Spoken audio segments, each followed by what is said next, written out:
Gatot, tahu nggak gatot? Iya, kayak ubi rasanya. Nah, itu kan nggak tahu gatot. Iya, betul, Pak. Gatot tahu nggak? Makanan dari singkong. Oh. Gatot. Ibu tahu gatot nggak? Tahu, Tahu karena dia tahun kelahiran tahun berapa itu? 65. Oh, kelahiran sama dengan ini 65 jadi tahu gatot. Ibu nggak tahu gatot ya? Belum. Nah, Neng nggak tahu Harus gatot. coba berarti. Oh, ini Harus gatot. coba, ini gatot nih, coba. Ini. Keren. Ini eceng gondok ya. Bisa jadi media tanam, Ini nggak ada tanahnya sama sekali. pupuk. Iya, nggak ada tanahnya. Bisa jadi media tanam. Dan keuntungannya lebih apa namanya? Kalau misalnya ke tanaman itu lebih cepat merambatnya, Bapak. Oh iya. Karena dia tuh kan Coba nanti rongga-rongganya kita lebih akan besar. tanam di sini nih. Boleh, boleh. Bukan akan kita gunakan. Kalau ini apa? Untuk nyiram atau untuk apa? Ya, ini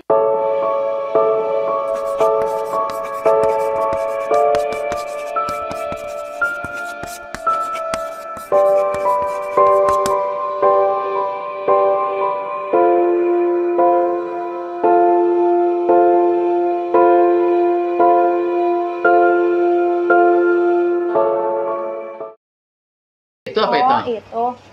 Ini Pak. Produk apa? Oh itu pupuk. Iya, media tanam. Oh media tanam sini aja sini. Nah, ini apa? Oh tidak eceng. Ini juga dari eceng. Oh, Coenzim kan? ini. Coenzim. Ini ternyata bikin cairan Enzimatik untuk pupuk. kayak apa? Kayak semacam ini bukan? Ya, jadi dia tuh penyubur tanaman sama juga pestisida alami untuk mengusir hama gitu. Ini dari apa? Nah, kalau ini dari eceng gondok yang difermentasi sama dia dicampur sama sekam. Nah, ini tuh Gondoknya kelihatan ya. Ini apa? iya, ini karena memang sudah fermentasi Bapak, jadi udah dicacah dulu. Heeh. Udah dicacah dulu itu sebelumnya. Oh udah dihancurin juga? Iya, yang sudah pakai mesin. Oh mesin yang kayak mesin pupuk gitu ya? Iya, mesin giling gitu. Iya, dihancur, diampas. Setelah itu dicampur dengan sekam. Iya, dicampur dengan sekam dan juga dicampur Starter. Apa tuh bentuknya? Starternya apa? dari ini, dari M5 M4. bukan? M4 itu ya. Jadi udah gitu disimpan di tong Jadi besar. itu tong besar, masukin eceng gondok, ampas eceng gondok itu, dikasih sekam, dikasih M4. Udah jadi. Iya, Oh, iya. tunggu selama Karena M4 itu starter untuk ini untuk pengurai. Keren. Ini eceng gondok ya. Bisa jadi media tanam, ini nggak ada tanahnya sama sekali. pupuk. Iya, nggak ada tanahnya. Bisa jadi media tanam. Dan keuntungannya lebih apa namanya? Kalau misalnya ke tanaman itu lebih cepat merambatnya, Bapak. Oh iya. Karena dia tuh kan Coba rongga-rongganya nanti kita lebih akan besar. tanam di sini nih. Boleh, boleh. Bukan akan kita gunakan. Kalau ini apa? Untuk nyiram atau untuk apa? Ya, ini untuk disiram. Perbandingannya itu satu tutup botolnya dibanding 1 liter. Oh, sama dengan bahan-bahan yang kita bikin ya, Iya. kayak biokompon gitu Iya, ya. sama-sama. Biokompon, ekoenzim gitu ya. Sama Ini bahannya dari apa ini? Ini Ini dari bahannya eceng dari apa? gondok juga. Oh, ini dari eceng gondok juga. Eceng gondok, tapi ini dicampur dengan air terus ditutup dia. Eceng gondok campur air kasih M4 juga. Ya, Udah, selesai. Gak dikasih apa-apa lagi? molase. Oh ya, molase terus apa lagi? Udah. Oh iya, kayak bahan-bahan yang kita bikin berarti. Jadi ini eceng gondoknya dijadikan sebagai makanan mikroorganismenya. Ya, buat kita. Jadi bahan dasarnya dari eceng gondok, kasih molase, ini yang bikin hitam molase ini. Iya. Kasih molase sama M4. Iya. M4. Jadi ini Kalau ini tertutup, ini terbuka. Oh, ini tertutup, ini Menggunakan terbuka. Ini oksigen. oke. Hmm. Coba kita ini ya. Mulai. Neng, Kita tanam di sini nih. gimana? Enggak ini buat ini bagus Bu di sini. Di sini buat sini. Buat pupuk bagus nggak? Iya, bagus, Pak. Nah, buat di sini sih.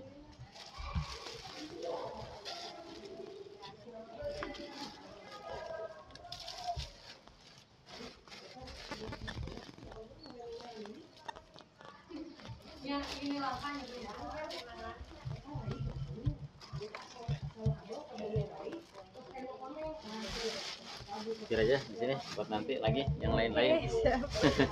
Ini juga dari kompos nih. Iya. Ini juga dari kompos nih. Bagus tanahnya.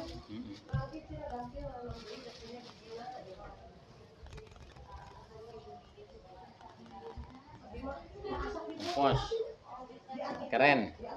Jadi eceng gondok yang tadinya dianggap sebagai masalah bisa jadi solusi untuk alat-alat kehidupan kita sehari-hari dan bisa menjadi media tanam dan pupuk untuk tanaman di sekitar kita.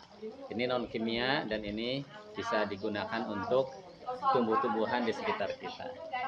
Top lah pokoknya. Kuning tangannya di sana.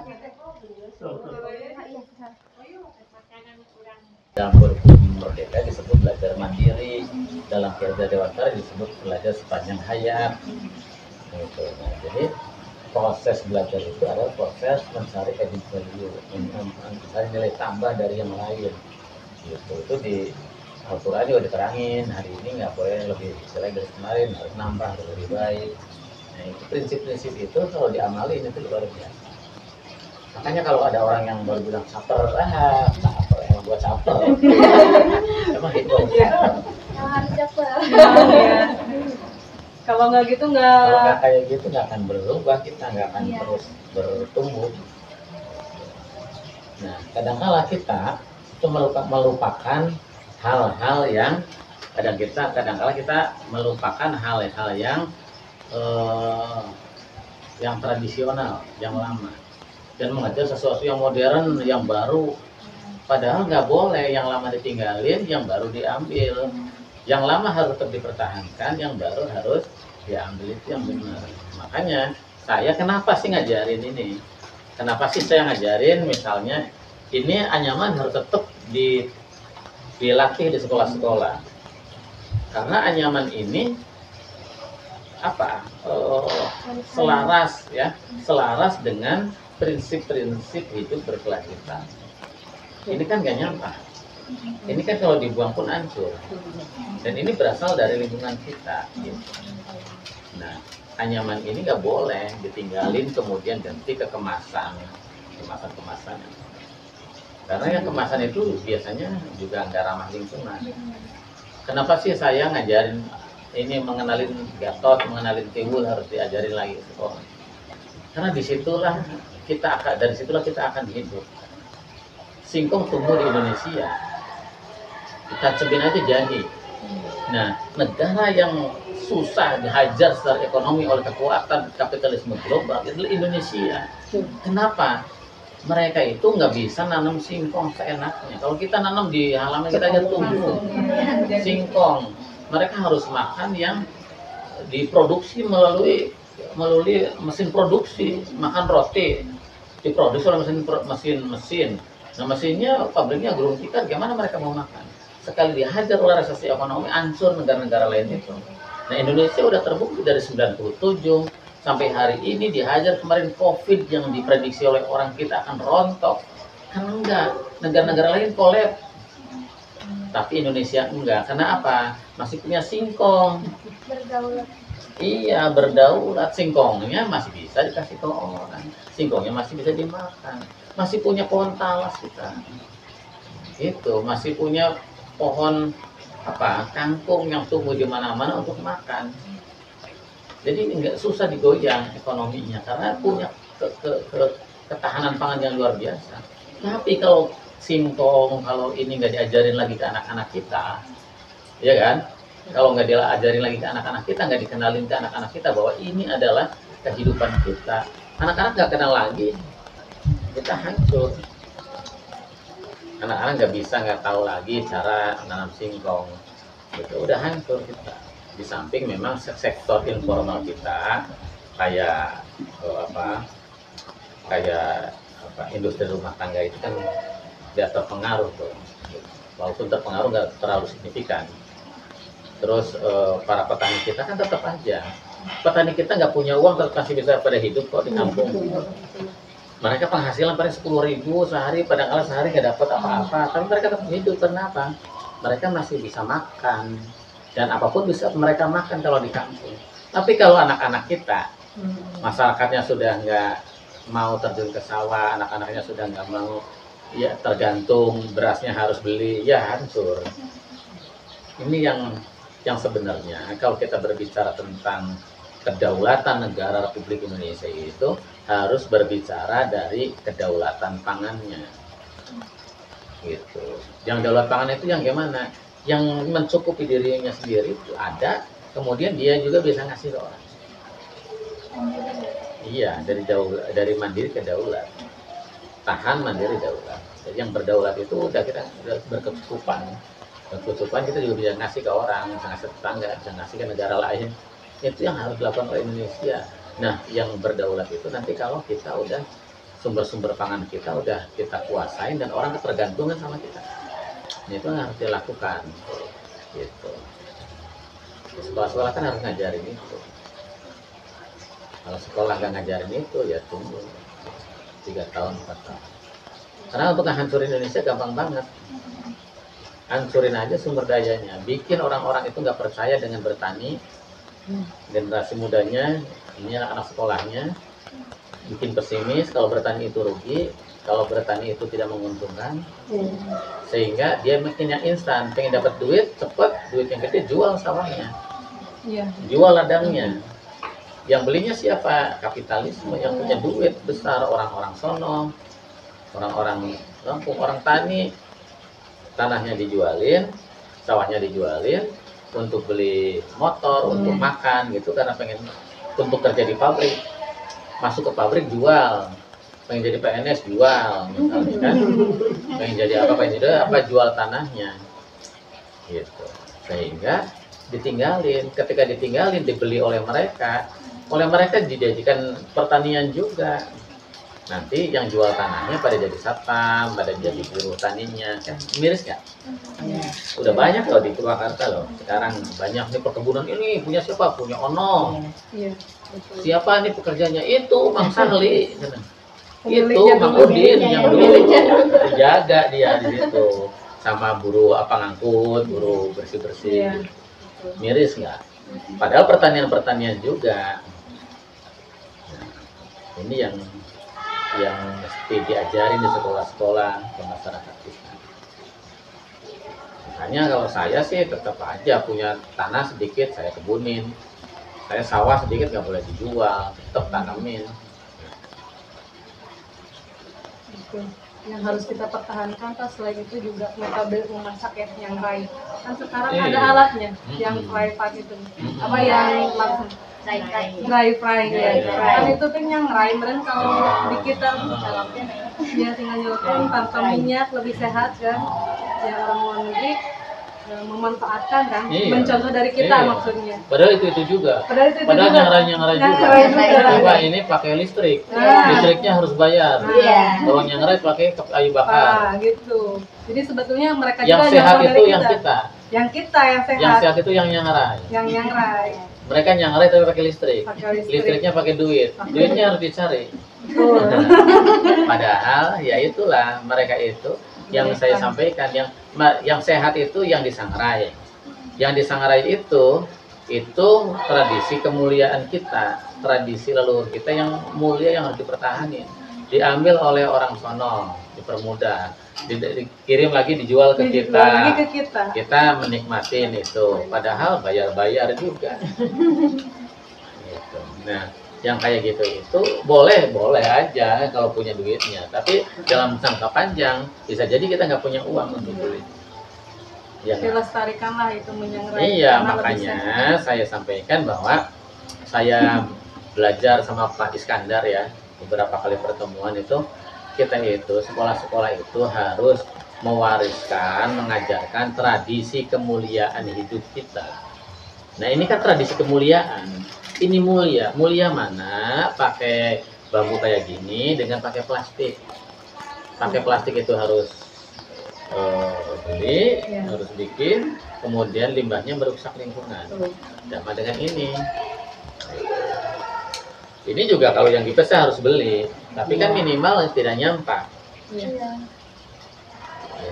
Dan ini bisa digunakan berkali-kali. Yang kayak ini kan nanti nggak dibawa pulang lagi kan sama ibu kan? Enggak. Nah, sama saya itu mau dibuat wadah buah-buahan.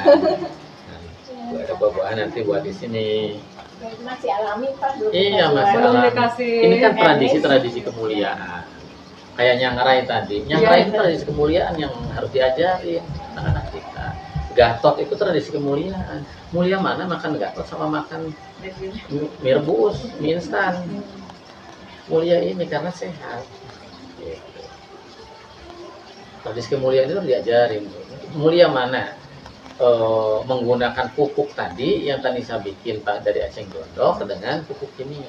Mulia eceng gondok karena pupuknya ramah lingkungan, tidak membunuh mikroorganisme di dalam tanah. Kalau kimia itu ya benar ada zat yang merangsang pertumbuhan, tapi tanahnya jadi nggak subur.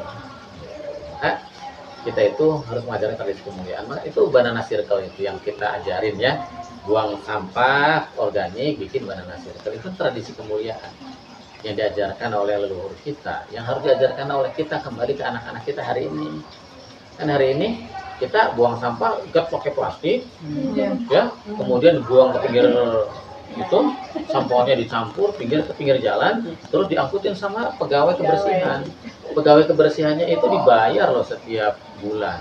Maka berapa dari kemalasan kita itu menguras uang negara? Uang negara itu dipakai untuk beli bensin, beli mobil, bayar tugas, beli ini pengeruk di TPA Cikolosok.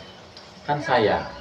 Padahal kita bisa ngajarin itu tradisi kemuliaan buang sampah di jarian, di lubang. Tapi pisah dong plastiknya. Jadi plastiknya boleh dikasihkan ke itu pemulung. Gitu. Jadi kita juga nyumbang tuh ke pemulung plastik, udah dipisah sumbang nih Pak. Itu kan sekilo itu laku plastik kalau dijual. Kita sodako nggak bisa sodako dulu, sodako plastik aja yang nggak bisa dihancurin sama kita. Nah ini yang harus diajarin oleh kita ke sekolah-sekolah.